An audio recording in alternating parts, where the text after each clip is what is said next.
కొత్త పంచాయతీ నడుస్తోంది. మున్సిపల్ ఎన్నికల వేళ అశ్వారావుపేటలో ఆధిపత్య పోరు ముదురుతోంది. తమ వర్గానికే టికెట్లు ఇవ్వాలంటూ కాంగ్రెస్ లోని వర్గాలు పంతాలకు పోతూ ఉన్నాయి, పేచీలకు దిగుతూ ఉన్నాయి.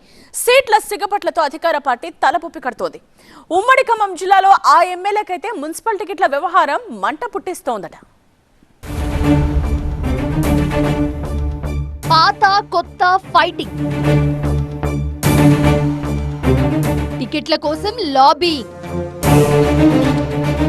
అశ్వారావుపేటలో అంతా ఆశావాహులే. మున్సిపల్ ఎన్నికలు దగ్గర పడే కొద్దీ అశ్వారావుపేట కాంగ్రెస్ లో సీట్ల లొల్లి ఎక్కువవుతోంది. రెండు వర్గాల మధ్య సీట్ల పంచాయతీ నడుస్తోంది. భద్రాద్రి కొత్తగూడెం జిల్లాలో అశ్వారావుపేట మున్సిపాలిటీ కొత్తగా ఏర్పడింది. మొన్నటిదాకా మేజర్ పంచాయతీగా ఉన్న అశ్వారావుపేట మున్సిపాలిటీ అయ్యాక మొదటిసారి ఎన్నికలు జరుగుతున్నాయి. దీంతో కొత్త మున్సిపాలిటీపై జెండా ఎగురవేయాలని అధికార పార్టీ తీవ్ర ప్రయత్నాలు చేస్తోంది. సీట్ల కోసం పాత కొత్త కాంగ్రెస్ నాయకులు కార్యకర్తల మధ్య విభేదాలు పార్టీ నాయకత్వానికి తలనొప్పిగా మారాయి.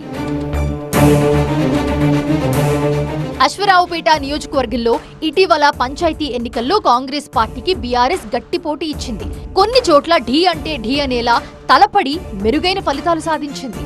నియోజకవర్గంలో పాత కొత్త నేతల మధ్య అంతర్గతంగా విభేదాలు నెలకొన్నాయి.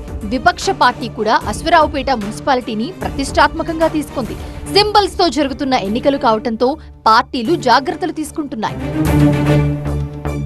అశ్వారావుపేట మండలంలో 27 పంచాయతీలుండగా ఇటీవల జరిగిన పంచాయతీ ఎన్నికల్లో కాంగ్రెస్ నేత జూపల్లి రమేష్ వర్గం 16 పంచాయతీలు కైవసం చేసుకుంది. ఈ మున్సిపల్ ఎన్నికల్లో కూడా తమ సత్తా చూపుతామంటుంది ఆయన వర్గం. అడిగిన సీట్లు ఇవ్వాలని జూపల్లి వర్గం డిమాండ్ చేస్తూ ఉంటే పాత కాంగ్రెస్ నాయకత్వం కూడా తగ్గేదే లేదంటుంది. దీంతో ఎటూ తేల్చలేక ఎవరినీ సముదాయించలేక మళ్లీ చర్చలు జరుపుతామంటంతో అశ్వారావుపేట ఎమ్మెల్యే సమక్షంలోనే కాంగ్రెస్ కార్యకర్తలు వాగ్వాదానికి దిగారు. సీట్ల సర్దుబాటుపై మరోసారి చర్చలు జరిపినా ఏకాభిప్రాయానికొచ్చే పరిస్థితి అయితే కనిపించడం లేదు. పంచాయతీ ఎన్నికల్లో స్తబ్దుగా ఉన్న పాత కాంగ్రెస్ నాయకులు మున్సిపల్ ఎన్నికల నేపథ్యంలో తెరపైకొచ్చారంటుంది కొత్త నాయకత్వం. కొందరు బీఆర్ఎస్ నాయకులను తీసుకొచ్చి సీట్ల కోసం ఎమ్మెల్యేను డిమాండ్ చేస్తున్నారని మరో వర్గం ఆరోపిస్తోంది. కాంగ్రెస్ పార్టీలో ఉన్న కొత్త పాత వర్గాలకి 22 వార్డులను సర్దుబాటు చేయడం అశ్వారావుపేట ఎమ్మెల్యేకు పెద్ద సవాల్గానే ఉంది.